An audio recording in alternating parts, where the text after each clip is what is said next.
Coucou, c'est Ophélie. Aujourd'hui, on se retrouve pour une nouvelle vidéo qui m'a été beaucoup demandée, on va dire pas vraiment sous les vidéos, mais dans la vraie vie. Et donc voilà, donc en fait c'est le tuto pour une tresse en épi de blé. Voilà, je vais vous mettre la photo juste là pour que vous voyez à quoi ça ressemble.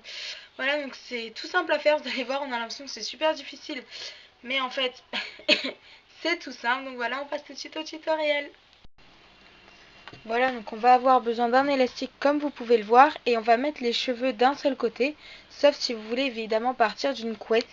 Donc comme vous pouvez voir également, j'ai enlevé mes lunettes car sinon elles se prennent dans la tresse et ça fait moche.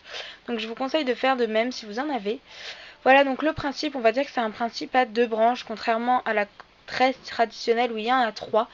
Voilà, donc comment il faut faire? Il faut tout simplement prendre une sorte de mèche, voilà, pas trop épaisse, pas trop fine, à l'extrémité d'une des branches et la ramener à l'intérieur de l'autre.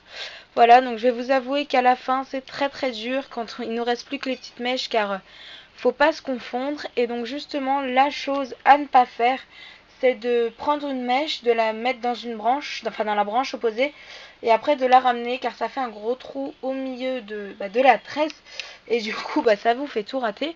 Voilà, donc je suis presque à la fin de la mienne car c'est pratique car j'ai les cheveux courts. On commence vraiment à voir la forme de la tresse en forme d'épi arriver.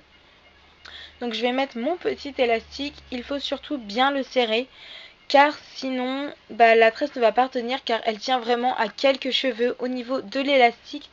Voilà, donc voilà, c'est fini. Donc si je veux une tresse beaucoup plus ample, on va tirer du milieu jusqu'au bord de la tresse. Voilà, et enlever des cheveux un petit peu derrière et c'est fini, voilà. Voilà, donc ce tutoriel est maintenant fini. J'espère qu'il vous aura plu et que à partir de maintenant vous allez être des maîtresses des tresses en épi de blé comme celle-ci. Voilà, donc ça dépend des cheveux.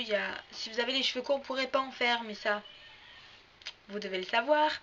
Et donc voilà, donc je vous invite à me rejoindre sur les réseaux sociaux, donc Facebook, Twitter. Vous abonner à la chaîne, ce qui vous permettra de suivre beaucoup plus facilement les vidéos. Partager, me donner des idées de tutos, de covers, je sais pas moi, de tags, voilà, tout ce que vous voulez. Et on se retrouve pour la prochaine vidéo. Bisous!